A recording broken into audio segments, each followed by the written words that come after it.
Saya ngintip itu intipan pertama nggak ada apa-apa. Pas saya mundur itu kucuk-kucuk saya main, mobil-mobilan saya kan kayak di pojokan siku tembok gitu bang. Dia jalan karena di dapur itu kan tanah ya, masih tanah gitu. Jadi kalau orang nyapu itu pasti berasa banget kedengeran yang ada sini, ya kan? Pagi pas sapu lidi gitu. Sak gitu kan. Nah kebetulan itu si dapur ini nggak ditutup bang, jadi ngeplong ngeliat langsung dapur. Pas saya notice ke situ, saya lihat kan saya ngomong, itu ada nenek ini keluar dari pintu belakang, gentengnya segitiga gitu. Saya ngeliat kelas genteng itu, ada yang duduk di situ lagi begini, maghrib, dia di sana.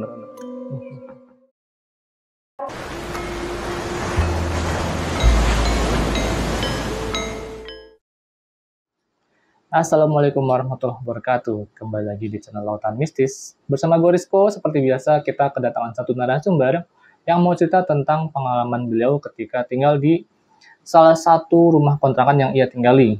Jadi beberapa kali rumah yang ia tempatin. Jadi ada aja tuh pengalaman mistisnya. Oke, gak usah lama-lama lagi nih. Kita sapa dulu, samping gue udah ada Bang Eki. Halo Bang Eki. Ya, Gimana kabarnya Bang? Baik. Alhamdulillah. Nah jadi ini mau cerita tentang pengalaman ketika nempatin rumah ya Bang? Iya, jadi ngontrak beberapa kontrakan itu waktu saya masih kecil, saya pindah-pindah karena satu ekonomi, kedua kerjaan dari orang tua tuh pindah-pindah juga, jadi harus ngikutin kemana mereka harus pergi gitu kan. Karena kan ya saya harus ngikut karena kakak saya waktu itu posisinya nggak tinggal sama orang tua, tinggal sama nenek, yang ikutnya itu saya gitu. Jadi kemana-mana kalau ketika mereka pergi, saya sendirian di kontrakan. Sendirian. Nah, boleh di-spill gak Bang? Ini apa nih yang ditemuin di rumah-rumah itu? Jadi kisah pertamanya ini, saya pertama kali ngontrak ini di daerah Citayam. Di daerah Citayam? Ya, Citayam, masih ruang lingkup Citayam lah. Citayam Rawageni. Gitu. Saya nggak bisa sebutin nama RT-nya gitu kan. Jadi itu saya tinggal di situ tuh baru-barunya pindah. Udah ngelihat rumah itu udah serem. Udah serem? Oke. Nah, disimpan dulu Bang ceritanya nih.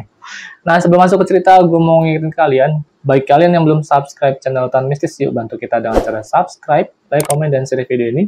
Dan juga bagi kalian yang mau jadi narasumber Lautan Mistis, cara gampang banget. Mampir aja langsung ke Instagram kita di lautan.mistis. Nanti tim kita ada yang hubungin kalian. Oke, gak usah lama-lama lagi nih. Langsung kita simak ceritanya.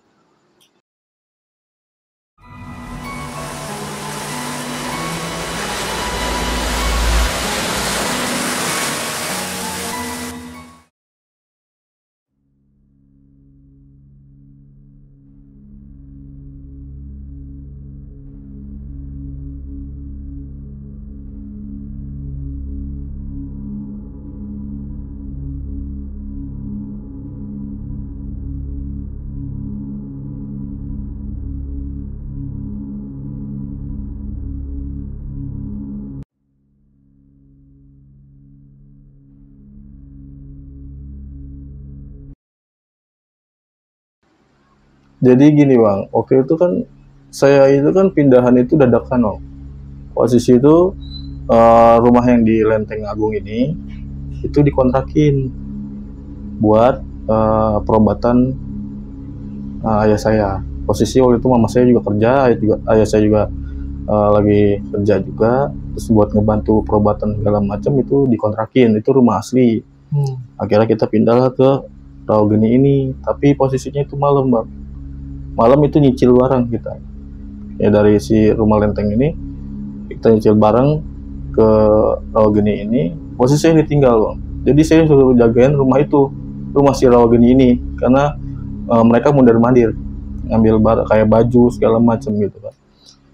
Singkat cerita tuh menjelang jam 1 malam, itu dari jam 9 kita orang tua tuh mondar-mandir jam 9, jam 1 malam itu saya ditinggal. Mereka kecapean di Lenteng Agung itu karena nggak sempat balik lagi ke situ, Mereka istirahat di sana sampai pagi baru balik lagi ke Rawageni itu. Tapi posisinya saya ditinggal di rumah kontrakan yang baru itu. Saya ditinggal itu, saya di posisi lampu di kontrakan itu warna kuning. Sampai kuning. Kuning dari depan sampai belakang kuning. Dengan saya tuh belum cari tahu belakang kontrakan ini apa ya. Saya baru ngeliat depannya aja udah serem. Jadi pas saya datang itu saya ngeliat pohon rambutan gede. Jadi kontrakan ini 2 petak, Bang.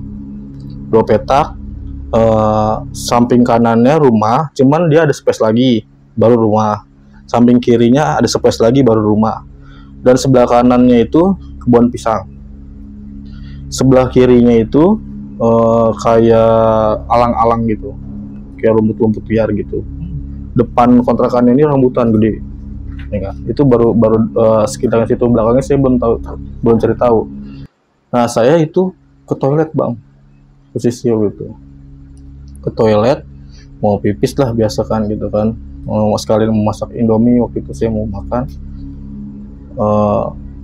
tiba-tiba saya ngeliat ada anak ular di dalam, Bang. Anak ular? Iya, ular kobra kecil segede kelingking. Jadi sik gitu kan. Nah, saya panik tuh, ya kan, saya sapu, saya buka lah kira pintu belakang itu. Pas saya buka, belakangnya pohon mangga gede lagi. Itu bener-bener pohon mangganya tuh kalau pas saya lihat tuh kayak ciluk bak gitu, ini gue gitu kan. Gede tuh. Iya gede. Nah pohon mangga itu persis banget berhadapan sama pintu belakang.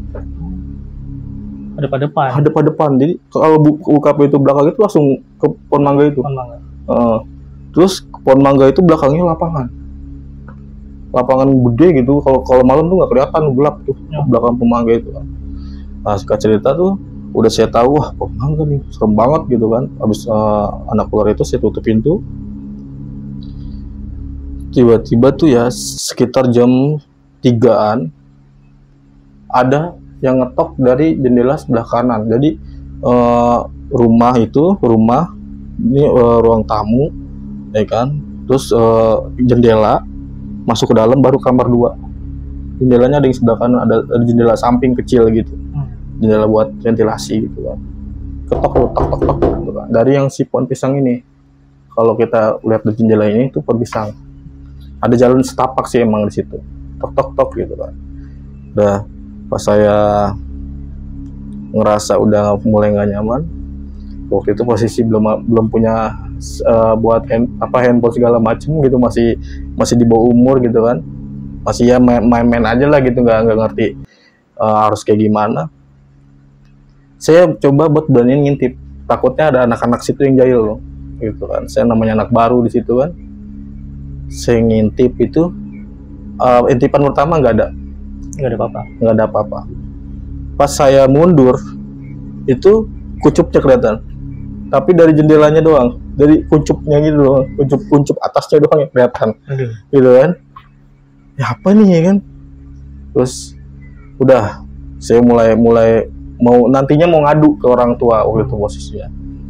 Terus itu nggak singkat cerita nih, saya tidur di kamar nomor 2 dari pertama.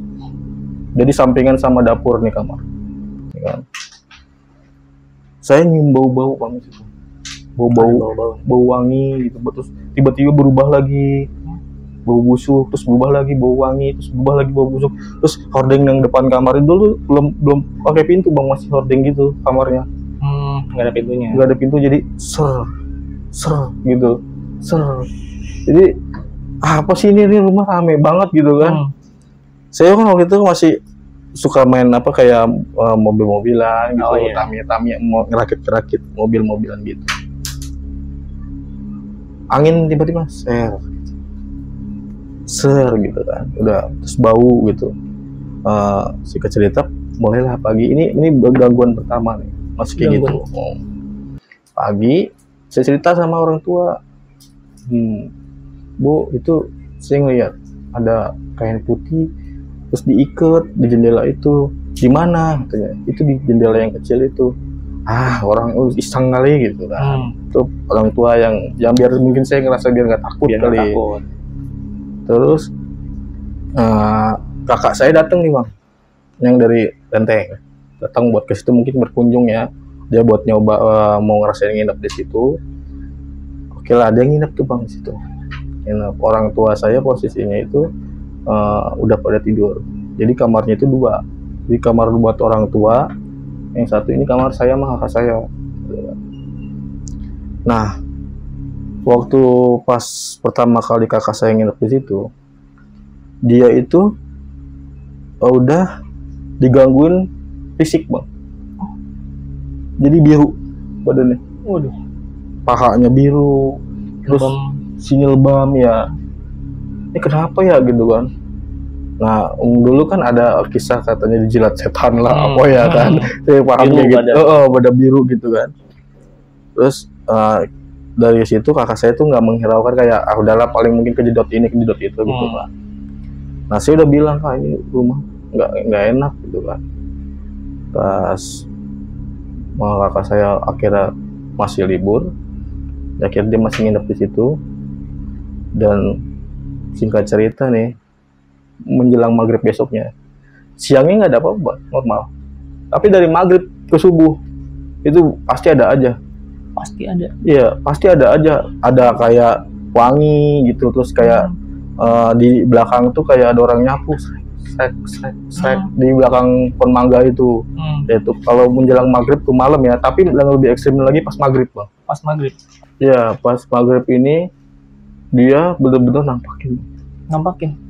Itu saya suruh dibuang, saya waktu itu disuruh buang bekas masakan dari mama saya yang udah basi, dibuang ke belakang karena ada kubangan kecil di situ. Maghrib tuh saya suruh buang sop udah mau basi gitu. Terus saya ngeliat berdiri di pohon mangga itu. Itu maghrib, abis selesai maghrib tuh, abis komat udah langsung saya ngeliat di situ, dia berdiri di situ. Terus dia ketawa Bang. Tiba-tiba dia ngilang terus ke atas pohon mangga itu. Kayak gimana sih, sep gitu. Ya kan? Terus saya bilang, wah nggak jelas nih, saya bercerita memang ini. Nggak jelas nih, saya bilang gitu kan. Akhirnya saya cerita sama ibu saya, ya udah kita nggak usah lama-lama di sini. Gitu kan. Karena dari kakak juga udah kerasukan waktu itu posisinya. Ya, dia kerasukan. Dia motot tuh posisinya di kamar gitu kan. Pas kakak saya mulai kesurupan gitu, orang tua saya memutuskan untuk beberapa bulan saja di situ. Nggak lama ya. Ya, terus posisi saya juga habis melihat itu, saya udah mulai nggak mau beraktivitas di rumah itu. Saya minta pulang ke rumah nenek saya terus, gak mau tinggal di situ. Akhirnya kita pindahlah nggak jauh dari situ Bang. Sebenarnya cuma sebulan doang ini ya, buat apa sih kayak transit sebentar lah gitu kan, belum dapat kontrakan baru soalnya karena kita mau menghindari kontrakan yang ini dulu nih. Akhirnya saya pindah, itu dapat rumah yang lagi gedean tuh Bang. Nggak jauh dari situ. Iya, ada terasnya, tapi dapurnya masih tanah Bang. Dapurnya masih tanah dan ada bekas tungku gitu, tungku buatan dari semen gitu. Nah, kita pindah di situ. Itu siang, saya tanya kan sama sekitaran situ, ini kontrakan bekas siapa ya, saya tanya gitu. Itu bekas nenek-nenek, tapi saya nggak tahu tuh nenek-nenek yang mana dulu nih. Oh, saya bilang oh nenek-nenek gitu kan, dia gitu. Mungkin orang situ nggak mau cerita kali ya. Itu saya baru tuh, keluarga saya baru di situ, belum ada yang kenal, maksudnya belum nggak ada saudara di situ. Udah kita tempatin di situ. Kejadiannya itu dia nggak terlalu parah, cuman sempat bikin mental saya down juga sih. Jadi saya itu kan punya mobil-mobilan Bang. Mobil-mobilan dulu mobil-mobilan Pepsi sebutannya. Oh, Pepsi. Ya, itu sama robot-robotan Pepsi dulu kan, saya demen main game Pepsi dulu kan. Pepsi Man. Iya, Pepsi Man. Saya beli itu ya kan. Itu baru banget, belum ada barang Bang. Tapi saya udah main di situ karena luas kan. Saya main, mobil-mobilan saya kan kayak di pojokan siku tembok gitu Bang. Dia jalan Bang. Jalan sendiri? Jalan. Lah, sampai saya cek, saya masih gini-gini nih. Kenapa ini ya? Kok jalan gitu kan? Saya masih belum ini gitu kan. Udah, akhirnya orang tua saya mindahin tuh barang dikit-dikit ke situ. Ya kan? Nah, di samping rumah ini ada gudang. gudang penyimpanan kayak sepeda, juga mungkin dari pihak yang punya kontrakan itu kali ya. Jadi itu sebenarnya bukan kontrakan, jadi rumah si pemilik ini, cuman pemilik ini nggak tahu kemana, nggak tahu lah saya di mana, waktu saya masih kecil saya belum cari tahu, dikontrakin akhirnya. Jadi kalau saya lihat view dari kontrakan ini, itu nenek-nenek parah. Terus itu ada balai-balean, terus tungku, terus ada kandang ayam di sampingnya, terus ada kayak di dapurnya, dapur lega tuh, luas gitu. Jadi tungkunya itu bener-bener tungku buat kayu bakar. Kayak rumah zaman dulu gitu. Kayak rumah zaman dulu. Jadi sama, tetap lampunya kuning juga kayak kontrakan sebelumnya.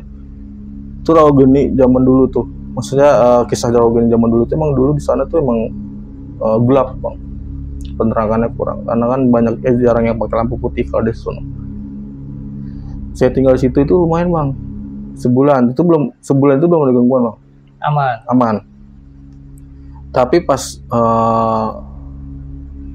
almarhum ayah saya mulai pulang malam itu Rawageni. Itu mulai bang, kayak ada yang marah di situ. Jadi cangkir, jadi almarhum ayah saya itu kan suka ngeteh ya. Cangkirnya itu suka tublek sendiri. Gelasnya? Ya gelasnya. Jadi gelas cangkir gede itu tublek sendiri gitu. Jadi kadang mungkin kalau saya lihat itu ya dia tiba-tiba terbalik sendiri. Jadi pernah ngeliat langsung? Iya langsung. Saya ngeliat langsung, saya lagi mainan, tapi waktu itu almarhum ayah saya bilangnya kesenggol. Biar nggak tahu. Ya saya nggak tahu dia nutupin apa. Mulai ada suara nyapu lagi, tapi di dapur kalau ini, karena di dapur itu kan tanah ya bang, masih tanah gitu. Jadi kalau orang nyapu itu pasti berasa banget kedengerannya kalau di sini, ya kan, apalagi pas sapu lidi gitu kan. Srek gitu kan. Nah kebetulan itu si dapur ini tuh nggak ditutup bang, jadi ngeplong kelihatan langsung dapur. Pas saya notice ke situ, saya lihat kan, saya ngelongok, itu ada nenek-nenek ini keluar dari pintu belakang bang, tapi bongkok. Jadi dia pakai kain, terus pakai baju mungkin kayak baju setengah kebaya apa gimana gitu ya. Tapi saya lihat kancingnya itu kelepas gitu, warna hitam, terus ubanan gitu, terus dia bongkok, terus megang sapu, tapi nyapunya keluar ke pintu belakang. Tapi setahu saya di situ dulu pas saya bilang itu, di situ nggak ada yang bilang itu nggak ada nenek, maksudnya bekasnya nenek. Cuman neneknya udah nggak ada di situ katanya. Udah nggak nempatin situ. Iya. Saya masih belum percaya waktu itu, saya tanya lagi ke tetangga, orang masih ada nenek kok, itu punyanya yang punya rumah ya, saya bilang gitu. Siapa nenek mana? Saya tuh ngelihat malam-malam tuh ada nenek nyapu dari dapur keluar. Itu kan pintu dapur itu kan nggak pernah ditutup karena kan ada ayam mundar-mandir di situ waktu itu. Kamu mau tahu nggak nenek itu siapa? Itu udah meninggal, yang punya rumah ini. Bang Eki ngelihat? Iya, itu yang punya rumah itu. Tapi beberapa tetangga itu nggak mau ceritain karena mungkin takutnya kita udah nggak nyaman. Akhirnya bener lah, kita sebulan doang di situ. Itu tapi di situ berawal dari ayah saya sakitan. Tuh. Akhirnya kita pindah lagi itu ke daerah Cililitan. Kalau disebut itu dulu Jembatan Eret. Cililitan. Jadi dia pinggir kali bang. Persis pinggir kali rumah kontrakan itu. Saya pindah ke situ, posisi itu malam bang, malam lagi mindahin barang dari Rawageni, waktu itu pakai motor bang. Jadi nyicil dikit. Waktu itu kan kita belum punya barang apa-apa bang, cuman baju, terus perabotan masak segala macem kayak elektronik gitu kita belum punya. Karena orang tua masih daun-daunnya waktu itu masih naik turun gitu, masih jual terus beli lagi, terus kadang butuh uang terus jual lagi gitu. Tapi Cililitan ini kontrakan ke dua sebenarnya, karena kan yang ini transit doang, sebulan doang. Kalau Cililitan ini yang kedua. Kita pindah itu malam, saya bantuin waktu itu posisi sama kakak saya itu di kontrakan. karena mama saya mondar-mandir dan mama saya di Hogeni itu buat ngemasin, jadi ayah saya mondar-mandir. Kita yang beresin di kontrakan Cilitan ini. Waktu itu di situ ada mbah saya sebenarnya di atas. Mbah namanya Mbah Badrun itu ada di atas. Jadi kontrakan itu punya dia. Sebenarnya punya dia. Jadi ada beberapa keluarga kita di situ kayak mbah, terus bale kalau macamnya kita sebutnya gitu ya. Terus kayak ada om juga, cuman di situ dia kayak cuman main doang gitu, nggak tinggal di situ. Di belakang kontrakan itu kuburan Cina, Bang. Oh, belakang kontrakan ada kuburan Cina. Jadi kali, jalan setapak, kontrakan, lahan sedikit, terus atasnya kuburan Cina. Nah, kita itu kan di situ kan suka namanya kalau banjir tuh ada tanda-tanda ya, Bang. Ya kan kayak ada ular segala macem gitu kan. Tanda-tanda mau banjir ya. Kita tuh awal hari pertama saya di situ, ya kan. Saya punya teman nih, Bang. Sebut aja namanya Ulpa, Doni, sama Pipi dah, ya kan. Jadi 2 cewek, 1 cowok. Saya main di situ, kenalan kita nih, kenalan. Kita main tuh sampai maghrib, Bang. Jadi kontrakan itu lurusan lagi itu ada lapangan. Ada lapangan. Jadi kalau mau jalan ke arah sananya lagi ngelewatin lapangan baru rumah lagi gitu kan. Ada pohon kelapa melengkung gini. Buat samping pohon kelapa itu ada tangga ke atas. Karena posisinya tuh kontrakan itu di bawah, Bang. Di bawah, kalau jalan raya tuh jadi di bawah gitu, turun. Gitu kan. Kita main. Itu kita main sampai maghrib. Sampai maghrib kita main. Posisi kan waktu itu kan saya masih di lapangan itu. Masih beraktivitas sendiri di situ karena ada saya waktu itu lagi bikin apa gitu saya lupa. Mereka udah pulang. Saya di situ sendiri. Jadi di dekat lapangan itu sampingnya ada rumah, cuman gentengnya masih genteng merah gitu, tapi yang segitiga gini. Kelihatannya, tapi karena dia posisinya sampingnya ada sana, jadi kelihatannya tuh tembok sampingnya aja yang segitiganya ini. Gentengnya segitiga gitu. Saya ngeliat ke atas genteng itu, ada yang duduk, Bang, di situ, lagi begini-gini. Maghrib? Iya, kuntilanak. Gini-gini ngeliatin saya. Goyangin kaki lagi. Iya. Terus sekelebat hilang. Pindah ke seberang, Bang. Seberang kali. Pindah Ke seberang kali dekat Ponceri. Saya tuh kan posisinya lagi jongkok ya. Saya lagi kayak bikin apa gitu, saya lupa. Itu saya nggak bisa bergerak, Bang. Pas dia pindah di Ponceri itu, dia natapin saya. Terus palanya begini. Seberang kali itu udah menjelang mau gelap, Bang. Sebenarnya kalau dilihat itu di sampingnya pohon ceri itu ada tukang tempe, Bang. Ada aktivitas tukang tempe di situ, tapi saya nggak ada makhluk itu di situ. Gitu. Nggak sepi-sepi amat tempatnya. Iya, tapi sih jelas ngelihat gitu kan. Dan itu kalau saya gambarin itu dia nggak nutupin muka ya, plong polos. Tapi matanya hitam. Matanya hitam, muka pucat, tuh matanya hitam gitu. Tapi dia tembus. Kayak hologram gitu. Iya, tembus kayak gimana sih, tembus aja gitu. Ponceri itu tetap kelihatan. Terus itu saya waktu itu nggak mau cerita, Bang, sama teman-teman yang lain, sama orang tua saya, karena saya udah capek. Terus pindah lagi, sekolah saya juga jadi keganggu waktu itu kan. Saya pendem lah di saya sendiri gitu kan. Saya aktivitas tidur kan, itu posisi maghrib ya. Malam saya diajak main nggak mau karena saya udah habis nggak tentu, saya nggak mau main. Besoknya sorenya lagi saya main lagi. Itu jam 4-an karena posisinya mereka habis pulang ngaji dan saya habis pulang ngaji. Kita main jam 4 sampai maghrib lagi, Bang. Yang 2 ini dipanggil orang tuanya, saya masih main tembak-tembakan di situ. Ada botol lah gitu, kayak dari jauh saya tembak gitu kan. Tangkring lagi, Bang, di situ. Di atas ujung genteng itu lagi. Sosok yang sama. Tapi dia pindahnya nggak ke Ponceri itu. Pindahnya duduk di bawah. Jadi di bawah itu kayak ada konblok got gitu, Bang. Got saluran air. Jadi lapangan, terus ada kayak tembok, terus ini got. Dia duduk di situ berhadapan sama saya. Dan itu samping botol saya yang saya mau tembak. Botol Yakult. Jadi dulu pakai tembakan peluru gitu kan. Tapi itu kalau dilihat justru kayak ibu-ibu biasa. Nggak terlalu serem malah. Iya, kayak ibu-ibu biasa aja gitu, duduk kayak ngeliatin saya kayak ibu biasa. Cuman saya itu pikir ibu dari mana kalau bukan dia, gitu kan. Saya balik badan mau ngambil sisa peluru saya lihat udah nggak ada, hilang.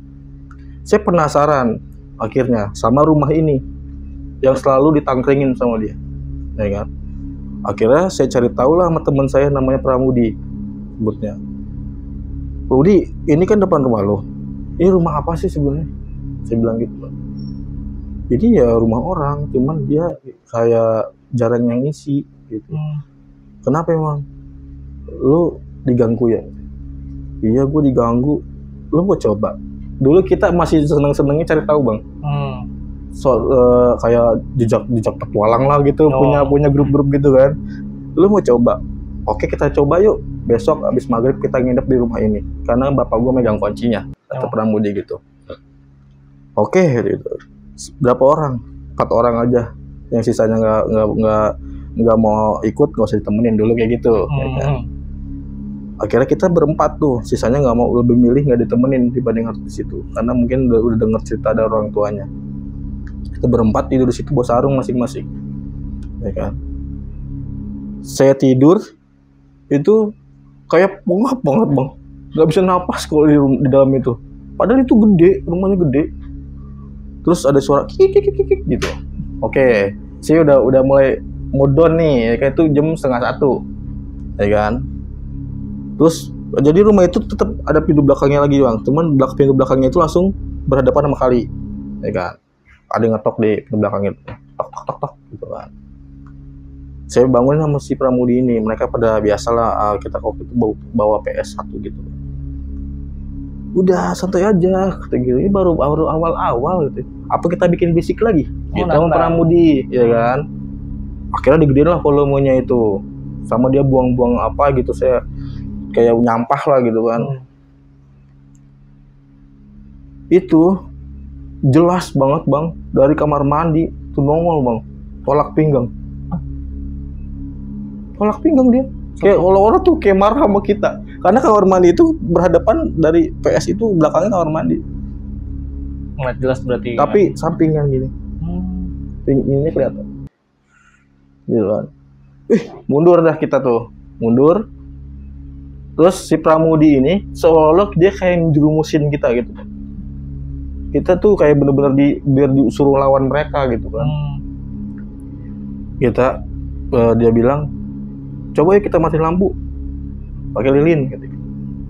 Matiin lampu, Bang. Itu kayak ada yang suaranya gede. Nengok kiri kanan. Sudah, Mut, ini gimana, Mut? Pagi ada Mut. Kecil aja, Erin. Bisik-bisik lagi dia itu.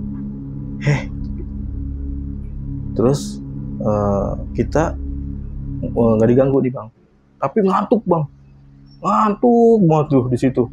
Jadi abis matiin lampu itu kita posisi pada ngantuk, Bang, pada tidur lah gitu ya. Paginya, Bang, teman saya satu di kamar mandi, yang satunya di pintu belakang pintu kali, dan saya tetap di situ. Posisinya pindah-pindah. Yang satunya di pintu belakang itu, cuma adanya di pinggir kalinya di luar. Yang satunya di kamar mandi, dan saya tetap di situ. Itu tikernya udah berantakan, tiker semua udah berantakan. Apa sih hording kayak jendela gitu, itu copot. Soalnya kayak diacak-acak gitu kan. Udah oke itu. Saya bilang ini rumah hacker, ya kan. Itu rumah sempat ditempatin sama tukang sebenarnya, Bang. Cuman tukang itu tempatin sehari doang di situ. Nggak kuat. Iya. Itu saya belum tahu nih, Bang, rumah itu penyebabnya apa. Rumah celilitan ini. Jadi bukan rumah kontrakan saya, tapi rumah di dekat rumah kontrakan saya. Saya cari tahu sama warga-warga situ, beda-beda. Ceritanya beda-beda. Katanya ada yang meninggal di situ lah, katanya ada yang pembunuhan di situ lah, katanya ada yang gantung diri di situ lah. Cuman ada satu yang nyantol di saya, gantung diri. Di rumah itu ya? Di rumah itu. Ya kan? Dan saya tanya, gantung dirinya kenapa? Ini ada janda, Bang. Janda Dan rumah itu milik orang tua dari suaminya. Rumah itu. Gantung diri di situ itu udah lama bang katanya. Rumah itu udah lama. Sebelum rumah yang lain jadi itu dia udah duluan. Terus itu, ya kan? Itu jadi jendelanya itu masih jendela melengkung gitu, melengkung terus jendela 2 gitu. Di atasnya itu melengkung, nggak kotak tapi melengkung gini, gitu. Desain lama gitu. Iya, desain lama gitu kan. Saya tanya lagi, ini benar-benar serem ya? Jangankan serem, warga sekitar juga diganggu. Kamu tahu yang pohon kelapa lapangan itu kalau orang yang dia bisa isengin disambit palanya pakai kelapa sama dia. Ngeri. Iya. Saya pun ngerasain. Saya lagi duduk tiba-tiba buah gitu. Sedangkan kelapa itu di depan saya, kok kelapa bisa nyampe ke saya gitu. Saya itu di depan pohon kelapa, bukan di bawah pohon kelapa. Kalau di bawah mungkin iya jatuh. Kalau ini kan sih di depan ya. Kok bisa ke saya kelapanya? Kok bisa? Iya betul gitu kan. Tapi saya waktu itu posisi kan belum tahu itu. Maksudnya biasalah kelapa gitu kan. Dan di situ juga kan mungkin berhadapan sama kuburan Cina itu kan. Akhirnya bermuncul-munculan nih bang. Makhluk-makhluk yang lain semenjak saya mungkin habis ngeliat itu mungkin buka sedikit kali ya. Jadi sering lihat gitu bang. Oh jadi sering. Jadi sering ya kan. Jadi dulu itu mbah saya itu penganut susuk. Pakai susuk. Tapi gitu. Yang cewek. Ya. Jadi namanya itu dia keturunan Tionghoa gitu kan. Dia itu tukang urut bang.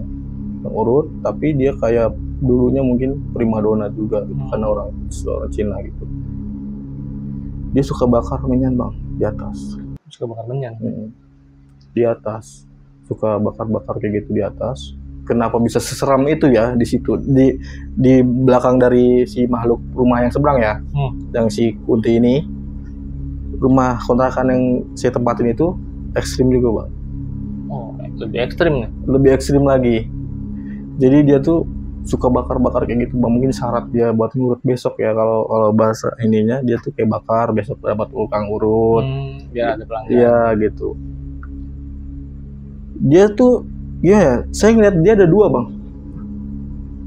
Ada 2? Iya ada 2. Saya kan nanya, si Mbah kemana? Ngurut. Loh itu siapa? Mbah. Tapi suaminya yang bilang, yang mana yang bener Mbah? Saya manggilnya Mbah juga kan ke suaminya. Loh ini Mbah, yang ngurut Mbah. Satu di rumah, satu lagi ke tempat pelanggan gitu ngurut. Oke, saya paham. Di situ mbah saya bukan orang yang main-main. Saya akhirnya main di rumah itu bawa temen bang, buat nginep di atas. Ada 1 kamar yang kosong di situ, dan itu sampingan sama kuburan Cina. Jadi jendela kecil itu kelihatan kuburan Cina atasnya. Saya buat temen ke situ, temen saya ini bawa apa nih menyan? Biasa mbah gue gitu. Oh mau ngurut ya, kayak dia sudah tahu. Ya kan, dia nginep. Kita waktu itu posisi saya baru belajarnya ngerokok. Saya ngerokok di situ, ngopi segala macam. Tiba-tiba tuh ada cewek naik bang. Jadi kan itu masih di atas ya. Tangga itu langsung berhadapan sama kamar ini bang. Di kamar tangga terus kamar, terus ada jalanan buat naik lagi ke atas. Gitu. Cewek naik bang, tapi rambutnya ditutup gitu, nunduk, pakai baju Cina. Kayak baju Imlek. Terus siapa tuh? Tahu ini ya masih saudara kali gitu kan. Naik ke atas kan. Terus tiba-tiba tuh wangi melati kenceng banget. Wangi melatinya kenceng banget sampai masuk ke sini kali. Tajam banget aromanya. Terus kopi kita tiba-tiba nggak ada rasanya bang. Nggak ada manisnya, nggak gitu. Ada rasa kopinya, hambar aja kayak gitu. Abis melati itu lewat, gitu kan? Kita tuh sebenarnya nggak diganggu, maksudnya nggak diganggu parah. Cuman ya gimana ya kalau pikirnya, kok tiba-tiba kopi nggak ada rasanya, terus rokok tiba-tiba udah tinggal separuh aja gitu kan? Teman saya nginep akhirnya saya ceritain, saya bikin dia nggak takut lah ya kan. Udah nggak apa-apa lah, biasa gini-gini. Kita nginep, pintu kamar saya itu didobrak. Ada yang dobrak. Ada yang dobrak. Keluar dalam kan, pintunya kebukanya ke dalam. Kita bangun tuh berdua, saya berdua dong itu. Bangun, siapa yang dobrak gitu kan? Saya keluar, di atas kuburan Cina bang. Ada 5 makhluk berdiri di atas itu. 5. Jadi ada yang buluan, ada pocinya, ada kuntinya, ada saya nggak tahu tuh dia berbentuknya kayak apa. Pokoknya dia kayak nggak jelas lah gitu, kayak monster modelnya gitu. Dan sampingnya yang ada di pohon durian itu kan jadi dia kayak tebing gitu, terus kuburan Cina, sampingnya pohon durian gede bang. Dan situ ada monyet gede banget bang. Kayak monyet. Jadi digantungan di pohon durian itu, ya kan. Terus saya doang yang lihat bang. Teman saya cuma mana sih gitu-gitu. Yang lihat. Ya, abis makhluk itu hilang, tiba-tiba harimau lewat bang di atas itu. Mana itu? Harimau. Bunyi, wow. Mana itu di kuburan Cina itu, jadi lewat dia, nyebrang gitu. Tapi bunyi, wow. Itu saya ngeliat jelas, ya kan. Tuh ada harimau tuh, saya bilang. Kucing kali gitu. Lihat apa? Gitu kan. Dia nyebrang ke arah pohon kelapa. Jadi turun gitu. Saya bilang sama teman saya, lu masih mau nginep sini? Enggak. Dia pulanglah ke Lenteng Agung, karena teman saya yang di Lenteng Agung yang di nginep di situ. Saya masih tinggal di situ. Besokan harinya itu, singkat cerita ya, itu tiba-tiba di kamar mandi saya ada ular melingkar. Di kamar mandi? Kamar mandi. Ya mungkin pinggir kali ya.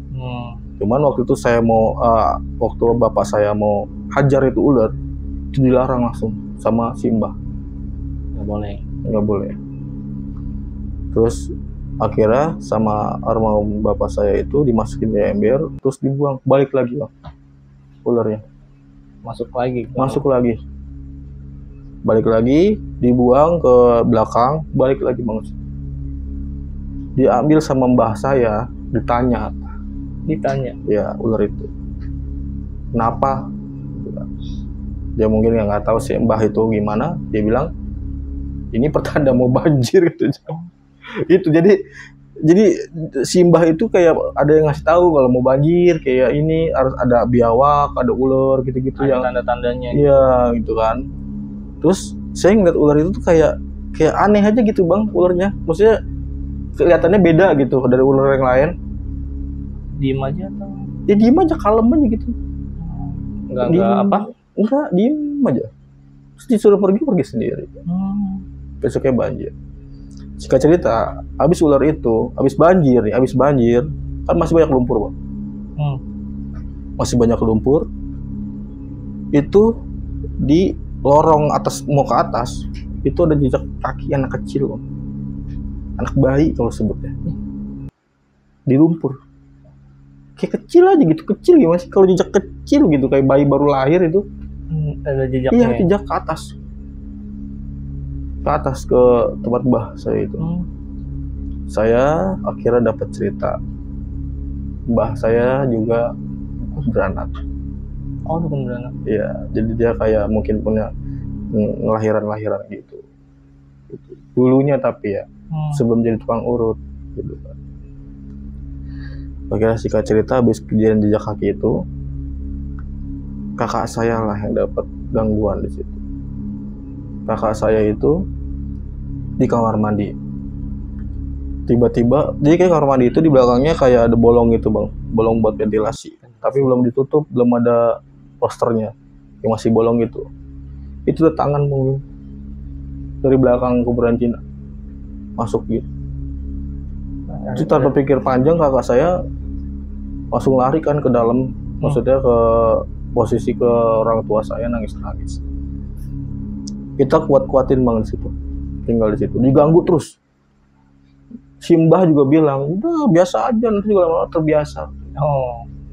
Ya, saya bertahan di rumah itu, dan singkat cerita kan saya mondar-mandir ya, kalau disuruh beli gula segala macem sama si Mbah itu kan saya naik turun gitu. Dan saya pas waktu itu naik itu Simbah lagi biasa sembahyang. Kamar mandinya itu kan nggak ditutup ya, dan kamar mandinya itu nggak ada atapnya Bang. Terbuka karena posisi di atas kan. Gitu kan, jadi ya air hujanan di situ gitu kan. Itu saya ngeliat ada yang mandi Bang di situ, pakai baju putih, rambutnya panjang, mandi, tapi jongkok, baju putih. Saya melihat dari belakangnya, rambutnya panjang segini. Dia jongkok tapi di bak itu, mandinya jongkok. Jebol. Itu saya pas mau naik tangga, pas nyampe tangga paling ujung, kan langsung nengok begini. Siapa itu? Posisinya malam, siang atau? Malam Ada yang mandi. Malam. Saya mau habis disuruh beli gula. Tapi mbah saya lagi sembahyang di dalam. Jadi kamar mandinya itu di luar dari kamarnya dia. Gitu. Jadi kayak ini kamarnya dia. Ini kamar. Ini kayak ngeplong nih Bang, ngeplong nih. Kelihatan dah tuh kayak kuburan Cina segala macam kelihatan di situ. Nah, kamar mandi sono ujung, gitu. Dan depannya itu ngeplong, aja kebun itu kelihatan kalau dari kamar-kamar ini, gitu kan. Kalau menurut situ view-nya paling malam kalau itu kacau banget kalau di situ. Langsung berhadapan sama kuburan Cina itu. Kuburan Cina. Ya itu saya waktu belum tahu kalau kuburan Cina-nya kayak gitu parahnya gitu kan. Terus orang mandi itu saya masih nggak mau kepo lah, takut salah sangka apa gimana kan. Saya lah masuklah ke si Mbah nih, ngasih gula ini, Mbah udah selesai bayar. Ya tanya Mbah itu yang mandi siapa? Oh itu mah teman Mbah Badun ngopi. Siapa Mbah? Lah itu yang biasa kamu kemarin lihat kan di sini juga dia mainnya. Astaga, saya bilang. Yang cewek? Iya. Orang tok Mbah kasih makan kok. Astaga, saya bilang. Pantes aja saya bilang kan gitu. Oke Mbah, oke. Kamu masih mau berani ke atas nggak? Masih berani lah Mbah, anak cucu Mbah Mas, saya bilang gitu kan. Beginian doang saya bilang gitu. Enggak kok, dia nggak ganggu. Oke, itu saya bilang. Mbah saya ini akhirnya wafat dan dia susah meninggalnya susah. Itu dia udah meninggal terus hidup lagi Bang. Napas lagi tuh kalau di umbul-umbulnya itu dia udah nggak ada nih, udah dikaji, tiba-tiba naik lagi. Jadi itu kabur semua, panik dia ngaji itu, sempat panik. Akhirnya ngumpul lagi di situ, ditanya lah itu sama Ustadz, apa nih yang ada di dalam Simbah ini. Si suaminya ngasih tahu lah ini.